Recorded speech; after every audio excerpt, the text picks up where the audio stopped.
नमस्कार। सबसे पहले तो ये समझना होगा कि जब पुराने दौर में डिजिटल ट्रांजैक्शंस की बात शुरू हुई, तो लोगों को समझ में ही नहीं आया कि ऑनलाइन कैसे इतनी ज़्यादा खरीदारी या पैसे का लेन-देन हो सकता है।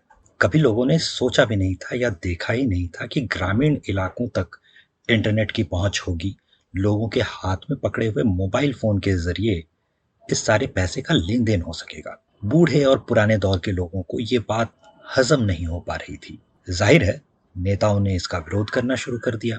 ये सभी पुराने दौर के नेता थे। आइए देखते हैं सबसे पहले कि इन नेताओं ने आखिर कहा क्या था। So you talk about digitizing India, we are very happy if it is. Even in Parliament, here we don't have Wi-Fi. If you want to sit here, I agree, mobile doesn't work out of security reasons. But Wi-Fi doesn't work even in Indian Parliament. So if it's not going to work here, how is it going to work in all of India? We are not a society in which, unfortunately, digital transactions can be done without impediments. And the problem is, therefore, we need a very, very significant digital infrastructure before we can do all this. Go to your village fair, buy potatoes and tomatoes and pay 7 rupees 50 paisa by a credit card. What will the poor lady do? Does she have a POS machine there? Is it connected to a electricity source? Is there Wi-Fi there? Is the internet working there? Cashless concept को आप गरीबों पर थोप नहीं सकते हैं। India के cashless बनने से विदेशी शक्तियों को होगा फायदा। अब अगर भारत में डिजिटल के आने और उसके ट्रांजैक्शंस की गिनती को देखें तो 2010 की शुरुआत के दौर में ये मुश्किल से 2.5 लाख ट्रांजैक्शंस के आसपास था। 2014 की शुरुआत होते होते ये 17 लाख ट्रांजैक्शंस के आसपास पहुंच गया। ये आंकड़े और चीन से इनकी तुलना इसलिए महत्वपूर्ण हो जाती है क्योंकि आबादी के हिसाब से अगर देखें तो इन दोनों देशों की आबादी ऐसी है जो कि तुलनात्मक रूप से एक जैसी है। ये विश्व की सबसे बड़ी आबादी वाले देश हैं और परंपरागत रूप से दुनिया भर की आबादी का जो सबसे बड़ा हिस्सा होता है वो विश्व के इसी क्षेत्र में रहता आया है। 2015 तक का दौर देखें तो भारत चीन की तुलना में करीबन आधे ट्रांजैक्शन ही कर रहा था। 2016 में डीमोनेटाइजेशन यानी जिसे आप आम भाषा में नोटबंदी कहते हैं उसका दौर आ गया।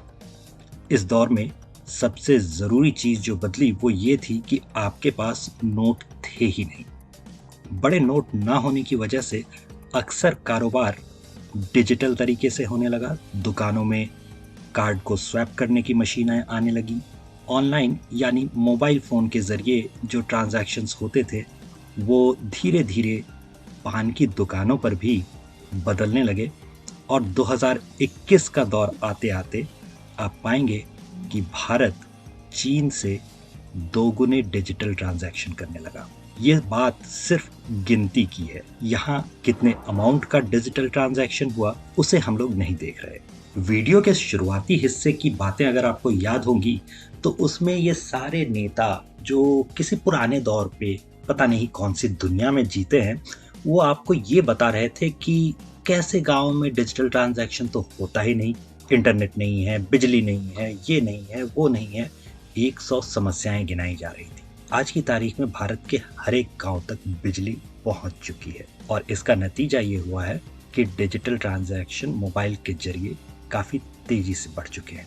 इस पूरी प्रक्रिया का नतीजा ये हुआ है कि धीरे धीरे ही सही भारत में कई बदलाव आ गए हैं। आपके पान की दुकानों पर आप डिजिटल पेमेंट करते हैं, राशन की दुकानों पर डिजिटल पेमेंट करते हैं, छोटे मोटे व्यापारियों को आप सीधे अपने मोबाइल से ट्रांसफर कर सकते हैं। इस गिनती के बढ़ने का नतीजा ये हुआ है कि आज हर एक चीज जीएसटी के दायरे में आने लगी है। लोगों का सरकार पर भरोसा बढ़ा है। वो ये नहीं सोचते कि अगर सरकार को उनके पैसे का पता चल गया या उनकी आय, उनकी कमाई का पता चल गया तो वो सारे पैसे सरकार ले जाएगी, जैसा कि कभी कांग्रेसी दौर में होता था जब टैक्स 90% तक भी चले जाते थे। जाहिर है इससे बदलाव आएंगे। किस किस्म के बदलाव आएंगे उसकी बानगी तो आप इस बैल में देख ही सकते हैं। धन्यवाद।